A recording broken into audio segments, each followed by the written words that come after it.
يضلله فلا هادي له ونشهد أن لا إله إلا الله وحده لا شريك له ونشهد أن سيدنا ومولانا وشفيعنا محمدا عبده ورسوله أعوذ بالله من الشيطان الرجيم بسم الله الرحمن الرحيم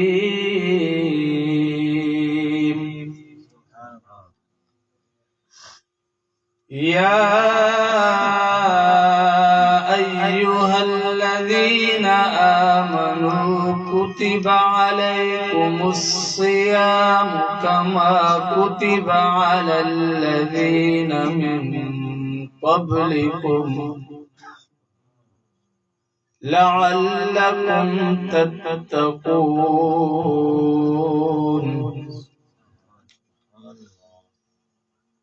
شهر رمضان الذي أنزل فيه القرآن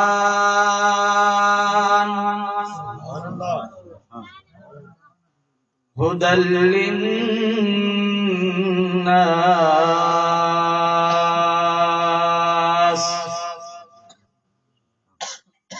وبينات من الهدى والفرقان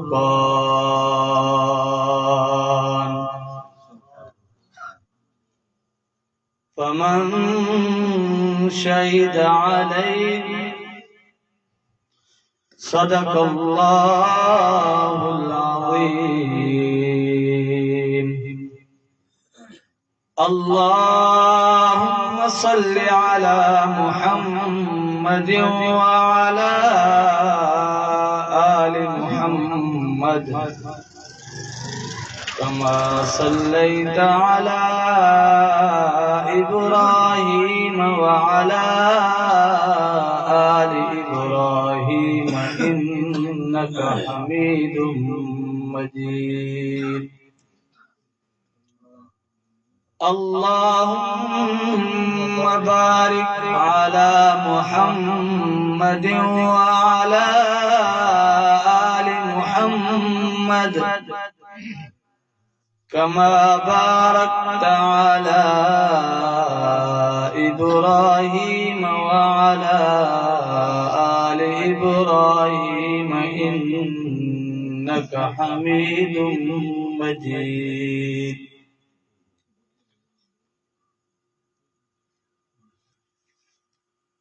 میرے عزیز واجب الاحترام دوستو،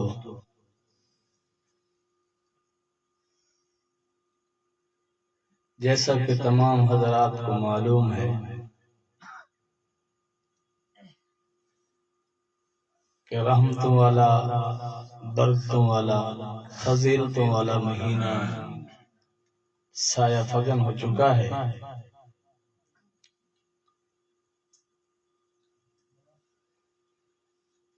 اور جہاں ہمارا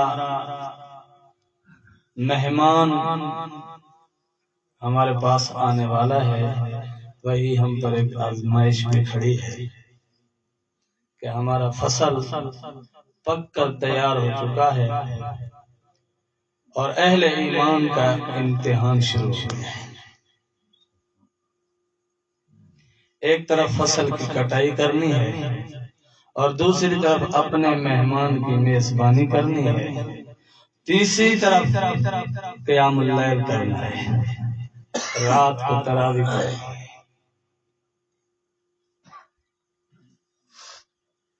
اور ایمان والا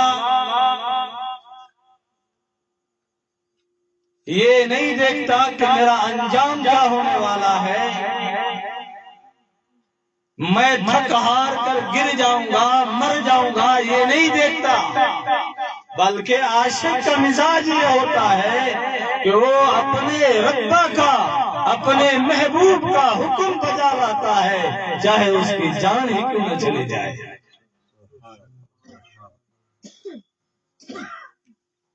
تو آپ کا اور میرا بھی امتحان شروع ہونے والا ہے،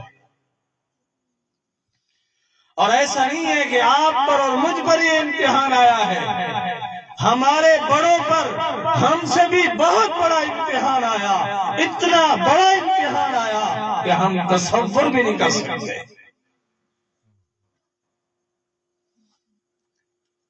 شدید گرمی کا موسم، جون جولائی کا مہینہ چل رہا ہے، عرب کی پتھریلی زمین اور سہولیات کا نام و نشان ہے۔ ہمارے پاس تو پنکھا بھی ہے،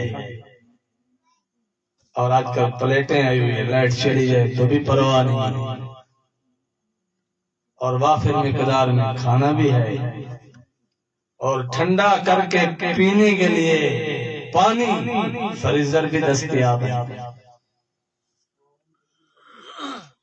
لیکن ذرا پلٹ کر دیکھیے، آج سے 1400 سال سے زیادہ عرصہ پہلے عرب کی سرزمین پر محبوب کبریاء، امام الانبیاء، خاتم الانبیاء صلی اللہ علیہ وسلم اپنے جانثاروں کو حکم دیتے ہیں کہ میدان جہاد میں چلنا ہے،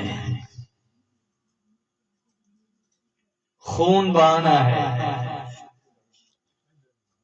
اپنا خون پیش کرنا ہے،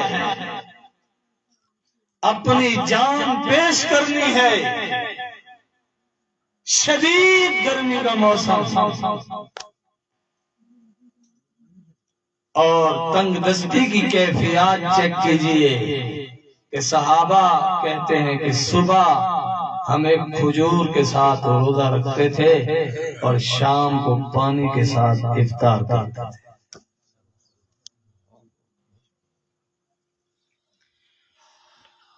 ادھر روزے رکھنا ہے اور ادھر سفر، اور سفر بھی ایسا کہ سواریاں پوری نہیں ہیں، ایک سواری پر 8 صحابہ باری باری سوار ہوتے ہیں اور باری باری پیدل چلنا پڑتا ہے۔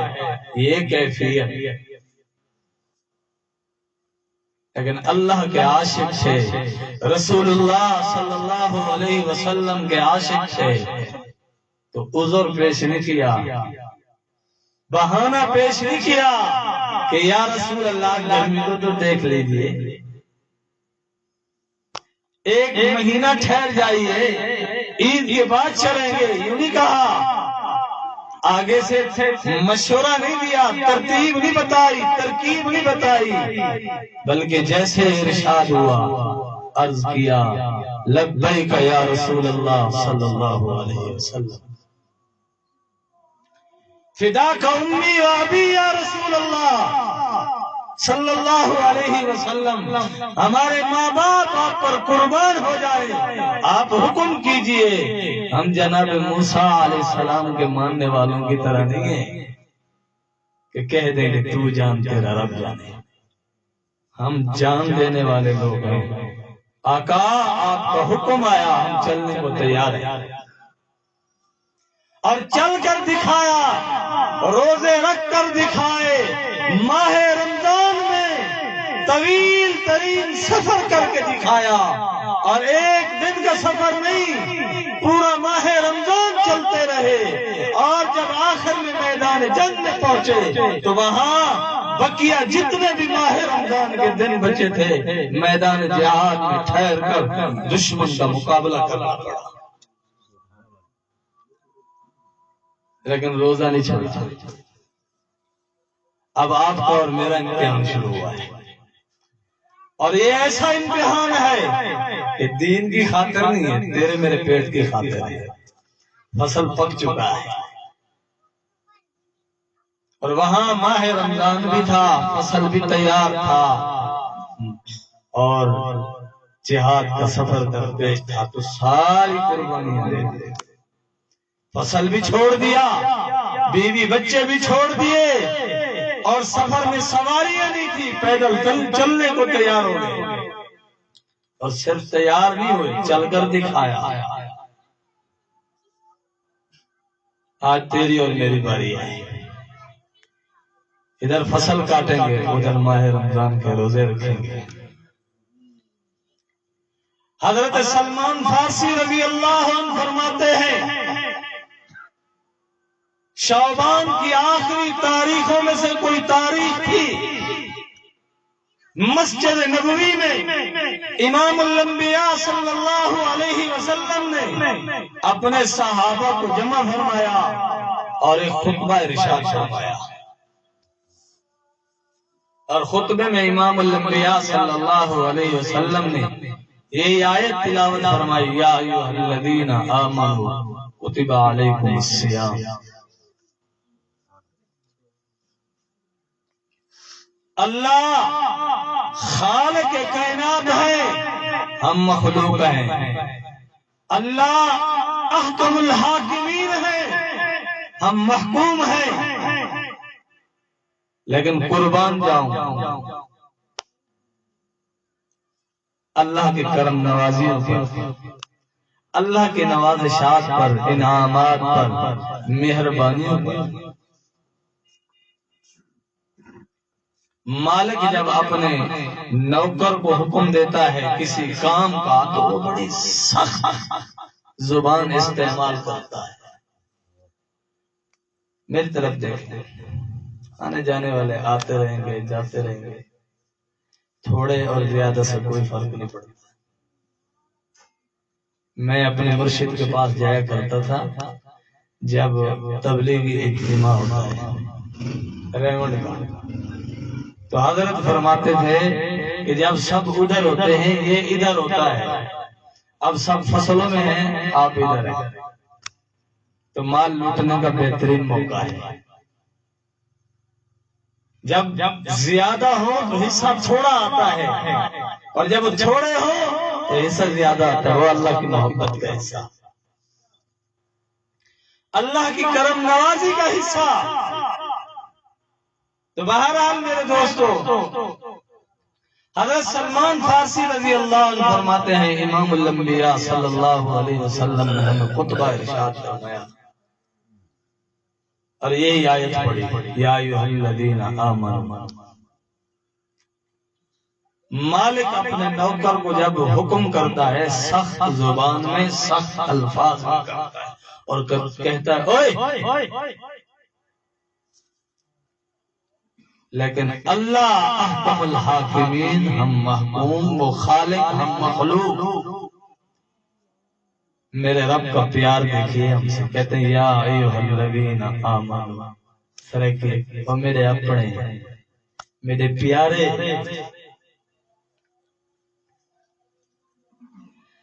یا ایھا الذین آمنوا، اے میرے پیارو، ایمان والو، میرے اپنے، کتب علیکم الصیام، آپ پر روزے فرض کر دیے گئے ہیں۔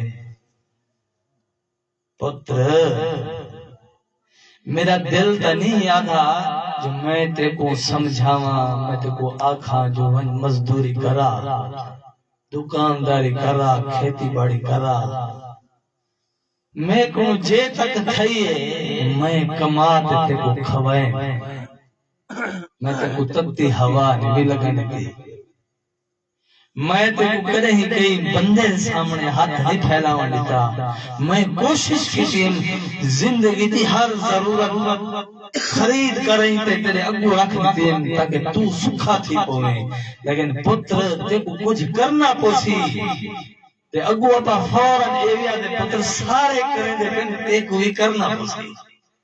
تو ایسے ہی میرے رب نے فرمایا کتب علیکم الصیام، آپ پر روزے فرض کر دیے گئے ہیں، کما کتب علی الذین من قبلکم، جیسے آپ سے پہلے لوگوں پر فرض کیے گئے، جیسے آپ سے پہلے لوگوں پر فرض کیے گئے ہیں۔ ایک باپ جیسے اپنی اولاد کو سمجھاتا ہے، اس سے بڑھ کر مولا نے اپنے بندے کو سمجھایا ہے۔ ترمذی شریف، ابو داؤد شریف، نسائی، ابن ماجہ حدیث ہے، امام الانبیاء سرکار دو عالم صلی اللہ علیہ وسلم نے ارشاد فرمایا، میرے صحابہ، اگر اللہ اپنے بندے سے پیار کرنے والے نہ ہوتے، اگر اللہ اپنے بندے کو بخشنا نہ چاہتے تو خدا کی قسم میری امت کو اللہ ماہ رمضان نہ دیتے۔ کیسے کہہ سکتا ہے کہ ہماری بخشش کے لیے پتہ نہیں کیا فیصلے ہو چکے ہیں، پتہ نہیں اللہ بخشے گا نہیں بخشے گا؟ میرا دوست، اللہ بخشنا چاہتے ہیں تبھی تو ماہ رمضان دے دیا ایک بار۔ پچھلے سال کتنے دوست تھے آج ہم میں نہیں ہیں، کتنے رشتہ دار تھے جو آج ہم میں نہیں ہیں،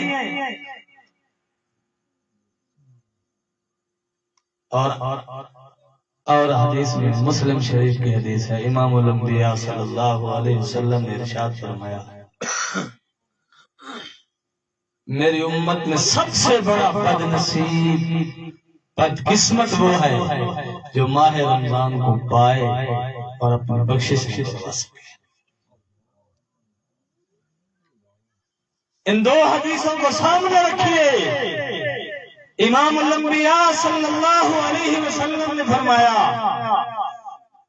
کہ اگر اللہ میری امت کو بخشنا نہ چاہتے، میری امت کو معاف نہ کرنا چاہتے تو ماہ رمضان نہ دیتے۔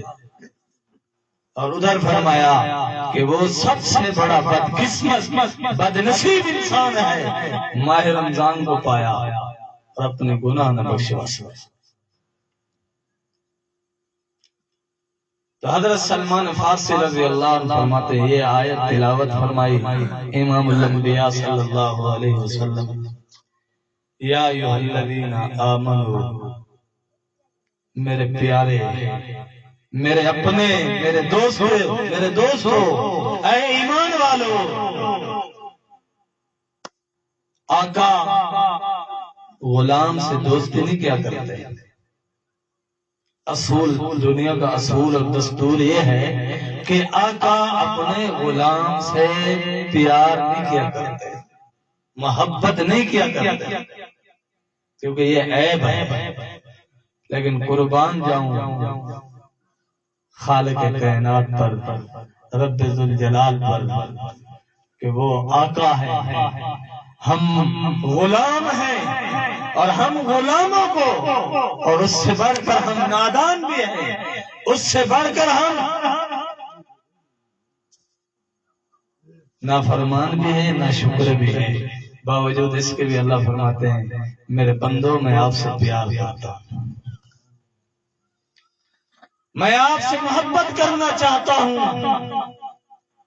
اللہ فرماتے ہیں، میرا بندہ، میں آپ کے دل میں آنا چاہتا ہوں۔ بندہ کتنا عقل مند اور سمجھدار ہے، کبھی دودھ کو باتھ روم والے لوٹے میں نہیں ڈالتا، کتنا سمجھدار ہے بندہ۔ لیکن اسی بندے کو یہ بات بہت سمجھ نہیں آتی کہ اس دل میں جہاں اللہ آنا چاہتے ہیں، اپنی محبت ڈالنا چاہتے ہیں، اپنے انوارات ڈالنا چاہتے ہیں، اس دل میں پہلے بغض، کینہ، حسد اور ہنگنے موتنے والوں کی محبت سمائی ہوئی ہے۔ کیسے آئیں گے اللہ؟ اللہ تو پاک ہے، ناپاک جگہ پر اللہ اپنی محبت، اپنا نور کیسے ڈالیں گے؟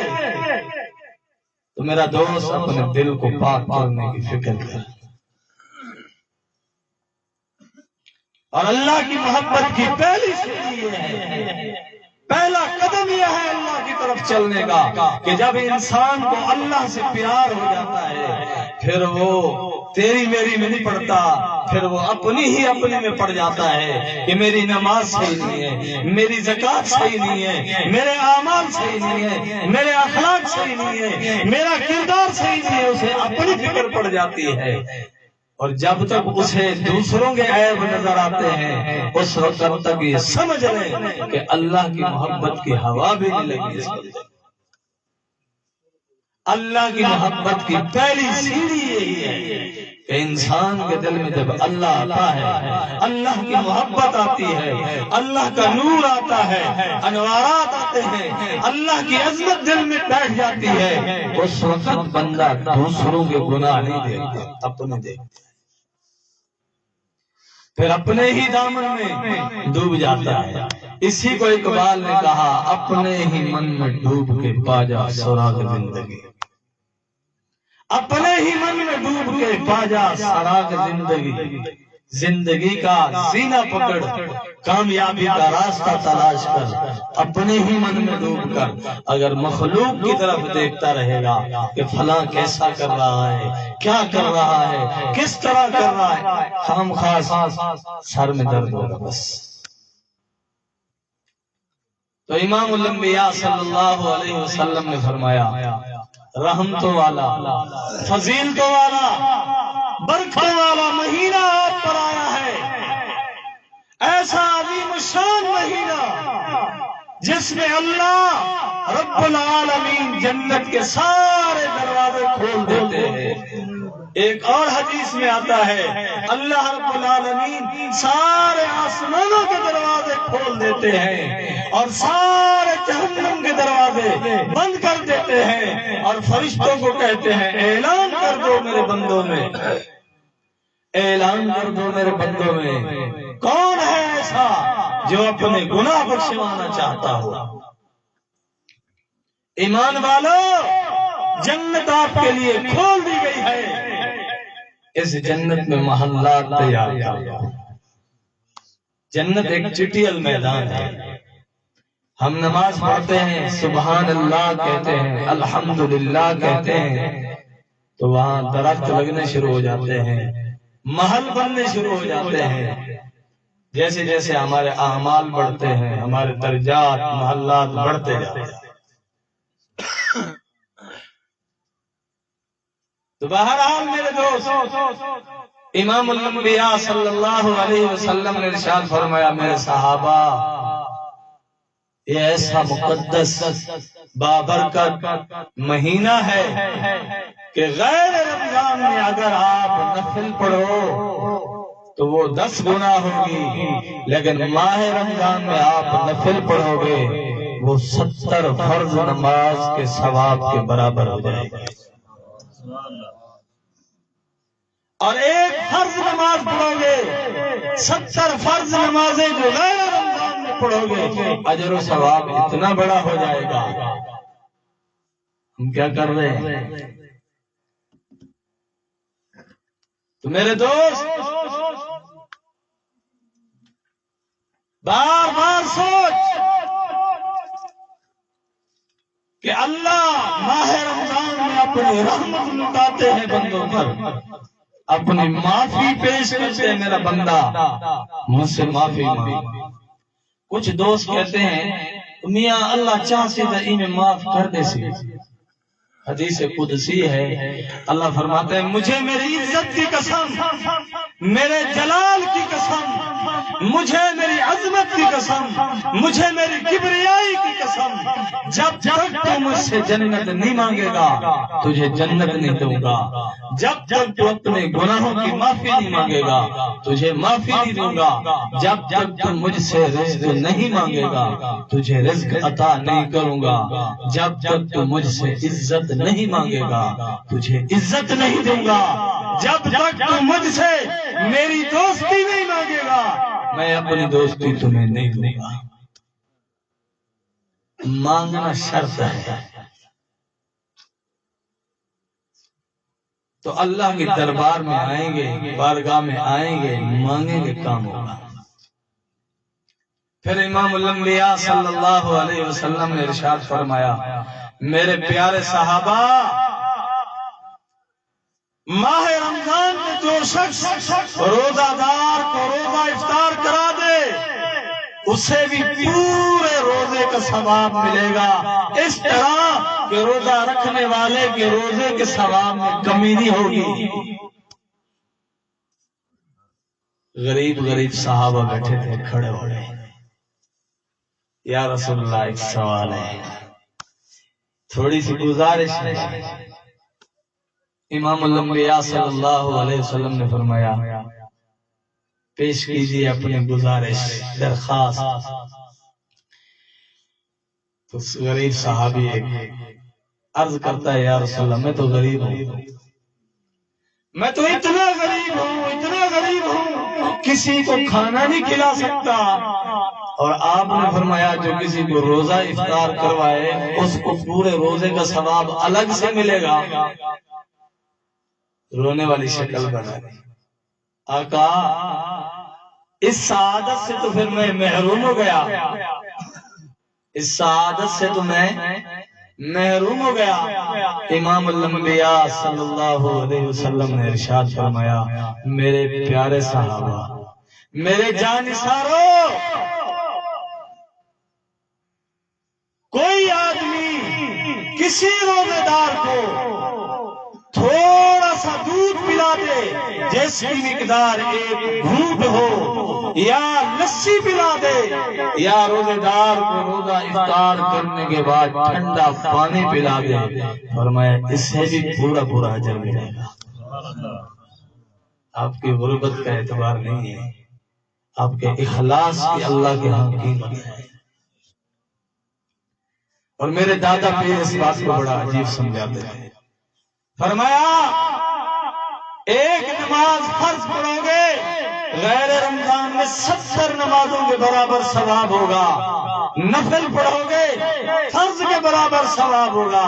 یہ مزدوری ہے، یہ کیا ہے ڈاکٹر صاحب؟ یہ مزدوری ہے۔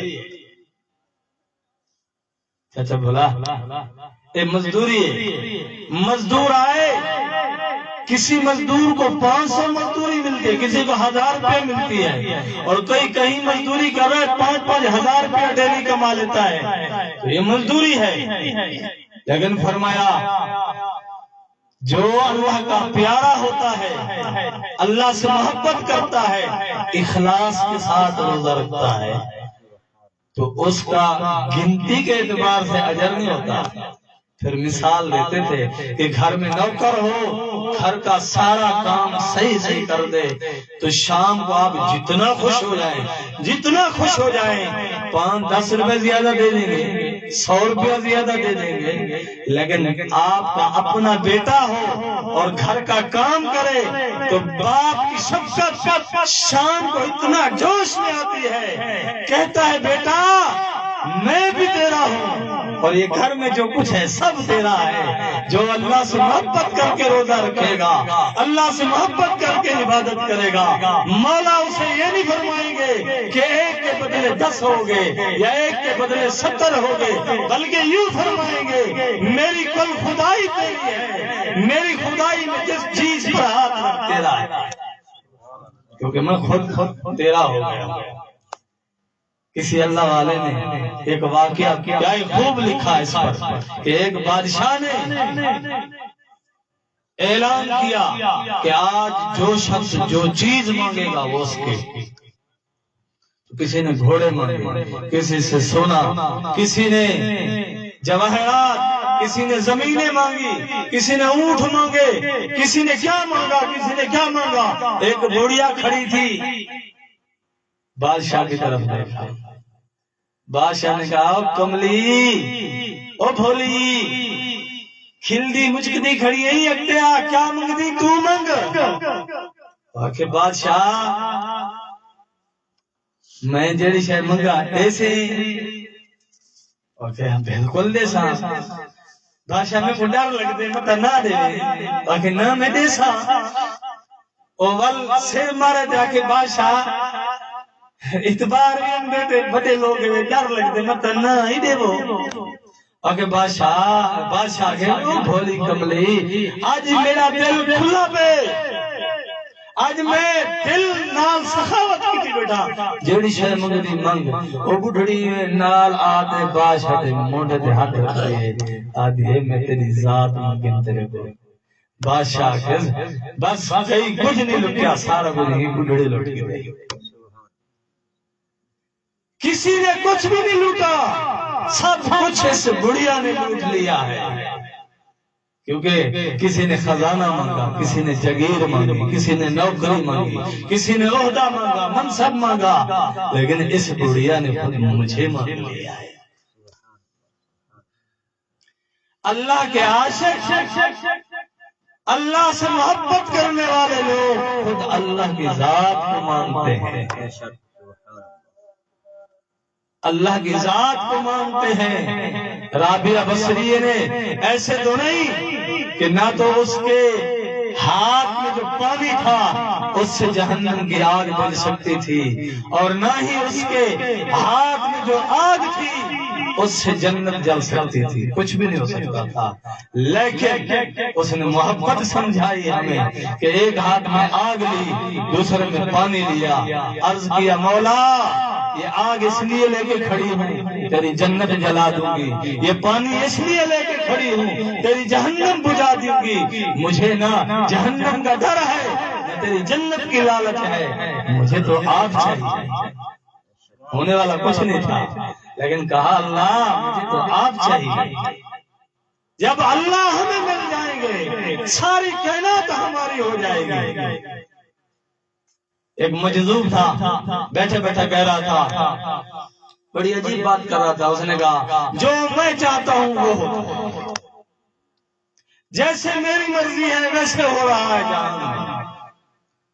تو کوئی عقل والا گزرا، مجذوب ہوتا ہے ہلکا پاگل، کبھی اس کا دماغ صحیح ہوتا ہے کبھی شارٹ ہوتا ہے، ہماری زبان میں کچھ حد تک اسے منٹل کہہ سکتے ہیں، بہرحال وہ منٹل سے تھوڑا آگے ہوتا ہے، مجذوب۔ تو عقل والا گزرا، اس نے کہا او پاگل کیا کہہ رہا ہے تو کب سے خدا بن گیا کہ تیری مرضی پر سب کچھ ہونے لگ گیا؟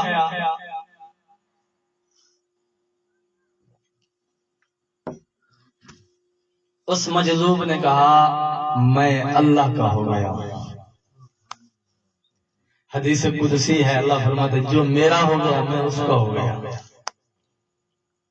جو میرا ہو گیا میں اس کا ہو گیا۔ ایک اقبال کا بھی اسی طرح شعر ہے، شعر پڑھتے ہیں، وہ مجھے تھوڑا تھوڑا ایسے ذہن میں آ رہا ہے، جس میں وہ کہتے ہیں کہ خدا خود پوچھے ہر تقدیر سے پہلے کہ بندہ تیری رضا کیا ہے۔ وہ اسی حدیث پر کہتا ہے، وہ اسی حدیث پر کہتا ہے۔ اقبال ایسی شاعری نہیں کرتا جو قرآن حدیث کے خلاف ہو، عین قرآن حدیث کے مطابق ان کی شاعری تھی۔ یہ اور بات ہے کہ ایک ایجنڈے کے تحت ہمارے نصاب سے اقبال نکال دیا گیا ہے، یہاں وزیر اعظم دور ہوتا ہے، یہاں تو اقبال بھی نکال دیا۔ دلوں پہ راج کرنا اور ہے اقبال، لوگوں سے ووٹ لے کر سربراہ بننا اور ہے بات۔ اقبال بھی الیکشن میں اٹھا تھا، وہ بھی ہار گیا، تو یہاں وزیر کیوں ہوتے ہیں؟ تو بہرحال اس مجذوب نے کہا میں اللہ کا ہو گیا، اور جو اللہ چاہتے ہیں میں وہی چاہتا ہوں۔ جب اللہ کی چاہت میری چاہت ہو گئی تو پھر جو اللہ چاہ رہے ہیں، زمانہ جہان اور حالات اور اس میں جو گردش پیش آ رہی ہے یہ ساری اللہ کی مرضی پر ہے۔ اس نے کہا بالکل، اس نے کہا اللہ کی مرضی میری مرضی ہے تو پھر سب میری مرضی پر نہیں ہو رہا۔ بڑی عجیب بات سمجھائی، جب ہماری مرضی وہ ہو جائے گی جو اللہ چاہتے ہیں، جو امام الانبیاء صلی اللہ علیہ وسلم چاہتے ہیں، ہمارا کام بن جائے گا۔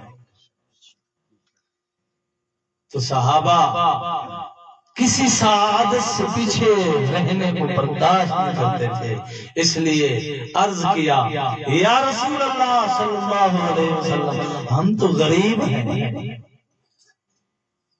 ہم تو رزق میں اتنا فراخی نہیں رکھتے کہ کسی کو پیٹ بھر کر کھانا کھلائیں، روزہ افطار کروا دیں، اس طرح ہمارے پاس اتنا وسعت نہیں ہے۔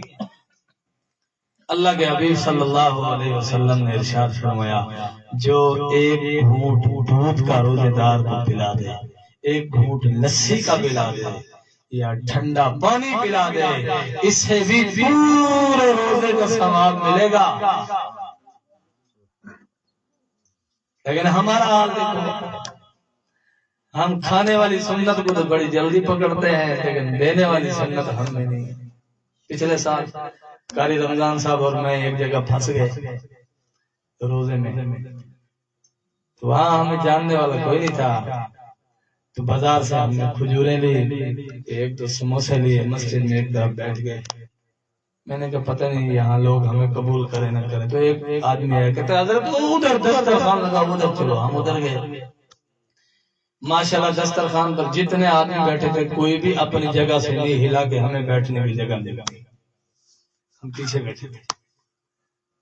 قاری صاحب میرے منہ پہ دیکھے جا رہے ہیں، قاری صاحب کے منہ پہ دیکھے جا رہے ہیں، اور وہ بار بار کہہ رہے ہیں اور صحیح مہمان کا خیال کرا ہے، کوئی ایک بندہ ہی پانی کا گلاس بھرتے پیچھے گا آدھے سارے اسی مہمان کا خیال کرا ہے، مہمان کو پانی دیوائے، مہمان کو بھی روٹی جو سموسے دیوائے، اتنا ایک بندہ باہر اٹھے یا بھائی اور روز چام کا سے ایسا نہیں ہے اس کو اٹھے اور روٹی چاہیے اور جیوے ساڈے کو کرن پہ او دسترخوان دے بنا نہیں آتا تے نال تل رکھ تے کھاون شروع کر کے مہمان دا خیال کرے۔ آپ دا وہ لوگ ہیں کہ مہمان دا خیال کرے،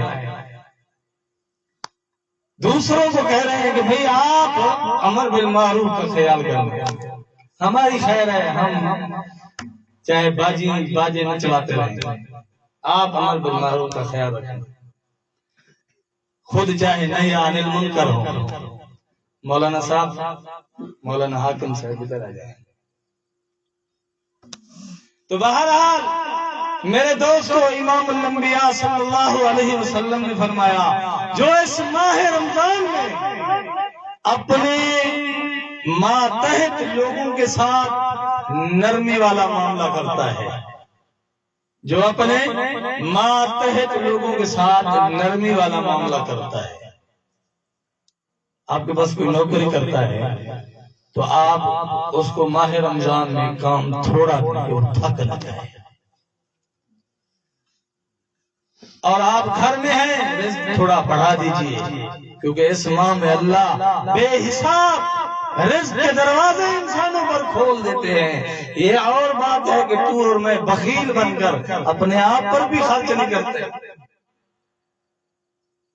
حضرت ایک مسئلہ پوچھنے میں کسی پوچھو، اے اپنا مہینے والا پروگرام نہیں تھی نا؟ میں کہ جی ہاں، ایتے صدقہ نافلہ دے ثواب تھیندے، میں کسی جتھا ثواب تھیندے اٹھے ہی دے پہلے باپو اتھا نہیں تھیندا اتھا تا دیو۔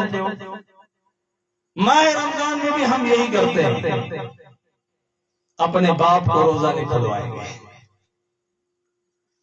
اپنی بہنوں کو گھر بلا کر روزہ نہیں کھلائیں گے، اپنے رشتہ داروں کو بلا کر گھر میں روزہ افطار نہیں کروائیں گے، لیکن دکھانے کے لیے ہم دیگیں پکوائیں گے، لوگوں کو بلائیں گے، اپنے رشتہ داروں کا عطا پتہ نہیں ہے۔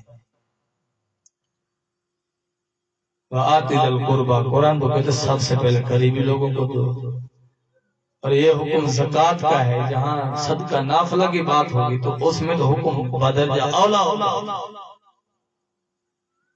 رشتہ داروں کو بلائیں، اپنی بہنوں کو بلائیں، اپنے بھائیوں کو دعوت دیں کہ آئیے ہمارے گھر میں آج روزہ افطار کیجیے، اپنے دسترخوان کو وسعت دیجیے۔ امام الانبیاء صلی اللہ علیہ وسلم نے فرمایا ماہ رمضان میں جو روزے دار کو پیٹ بھر کر کھانا کھلا دے گا، ایسا کھانا کہ روزے والے کا پیٹ بھر جائے، اور یہ کھانا صرف اللہ کی رضا کے لیے کھلایا، امام الانبیاء صلی اللہ علیہ وسلم نے ارشاد فرمایا اللہ رب العالمین اس کے سارے گناہ معاف کر دے گا۔ ایک کھانا کھلانے پر تیرے میرے جرم معاف ہو رہے ہیں، اور تجھے اور مجھے کیا ہو گیا ہے کہ اپنے مسلمان بھائیوں کو روزہ نہیں افطار کرواتا ہے۔ تو بہرحال میرے دوستو، امام الانبیاء صلی اللہ علیہ وسلم نے ارشاد فرمایا ایمان والے جن کو روزہ رکھیں گے اور رات کو تراویح پڑھیں گے، رات کو تراویح پڑھیں گے، بغیر کسی عذر کے تراویح نہیں چھوڑیں گے، اور روزہ فرض ہے، روزہ فرض ہے، سب سے پہلی شرط روزہ رکھنا اس پر فرض ہے جو مسلمان ہو۔ اب جو بندہ روزہ نہیں رکھے گا قاری صاحب، وہ سوچ لے کہ وہ مسلمان ہے، کیونکہ روزہ مسلمان پر فرض ہے، کافر پر۔ نمبر 2، روزہ عاقل پر فرض ہے، پاگل پر نہیں۔ اب میں مسلمان کو کافر نہیں کہہ سکتا، بہرحال اتنا تو کہہ سکتا ہوں جو مسلمان ہو روزہ نہ رکھے تو دوسری شرط کہ روزہ عاقل پر، عقل مند پر فرض ہے، پاگل پر۔ روزہ نہ رکھنے والا پاگل ہے، روزہ رکھنے والا عقل مند ہے۔ اب ہم سارے سوچ لیں، فیصلہ کر لیں۔ پہلی شرط کہ روزہ رکھنے والا مسلمان ہو، کافر پر روزہ نہیں ہے۔ دوسری شرط روزہ اس پر فرض ہے جو عقل مند ہو، پاگل کے لیے روزہ نہیں ہے۔ تیسری شرط روزہ بالغ پر فرض ہے، نابالغ پر فرض۔ اب بڑے بڑے ہیں مسلمان معاشرے میں رہتے ہیں، کلمہ پڑھتے ہیں، کافر بھی نہیں کہہ سکتے، نابالغ بھی نہیں کہہ سکتے، تو روزہ نہ رکھنے والے کو کیا کہیں گے؟ پاگل۔ یہ ایک جگہ تھوڑی سی رعایت والی بستی ہے۔ اور فرمایا چوتھی شرط مقیم ہو، مسافر نہ ہو۔ مقیم ہو، مسافر نہ ہو۔ مسافر وہ ہوتا ہے جو اپنے گھر سے سفر پر نکلے 78 کلومیٹر کا سفر، شرعی طور پر 48 میل بنتے ہیں، 77.5 میٹر، آدھا کلومیٹر مزید اوپر کر دیا، 78 کلومیٹر جو اپنے گھر سے دور سفر پر جا رہا ہو، اس کو چھٹی ہے کہ وہ روزہ نہ رکھے۔ اور بعض لوگ ایسے ہیں کہ روزہ نہ رکھنے کے بہانے ڈھونڈتے ہیں، اور بعض لوگ ایسے ہیں اللہ سے مقابلہ کرتے ہیں، اللہ نے چھٹی دے دی، وہ کہتے ہیں ہم روزہ رکھیں گے۔ اور یہی بے وقوفانہ غلطی 2011 میں مجھ جیسے سے بھی ہوئی تھی۔ حکیم اختر شاہ صاحب رحمت اللہ علیہ کے پاس تھے، حضرت نے ایک دن پہلے فرمایا بھی تھی کہ بیٹا کل سفر کرنے والے صبح روزہ نہ رکھیں۔ 2-4 صوفی ٹیپ کے ہم ہر مغز دماغ کے روزہ رکھ دیا۔ جب رحیم یار خان میں گاڑی پہنچی تو ہمیں کوئی ہوش نہیں، سارے گاڑی میں کھا رہے ہیں، پی رہے ہیں، اور ہم ڈٹ کے مقابلہ کر رہے ہیں۔ اور جب روزہ افطار کا ٹائم ہوا، گاڑی والے کو کہا بھائی گاڑی روک دو، اس نے کہا تمہیں کسی نے کہا روزہ روکو؟ گاڑی والے کو بھی فقہ کا پتہ ہے، جو کراچی سے پنجاب آ رہا ہے اس پر روزہ فرض نہیں ہے، تو یہ جو رکھ کے بیٹھا ہے اس کی سزا یہی ہے کہ آپ سزا بھگتے۔ تو میرے دوستو، جہاں چھٹی ہے وہاں چھٹی کرو، جہاں چھٹی نہیں ملتی وہاں جھوٹا بہانہ پیش نہیں کرو۔ اور فرمایا جو بیمار اس پر روزہ نہیں ہے، صحت مند پر روزہ ہے۔ اور بیمار وہ ہے جو روزہ نہ رکھے اور اس کی جان خطرے میں چلی جائے، روزہ رکھے اور اس کی جان خطرے میں چلی جائے۔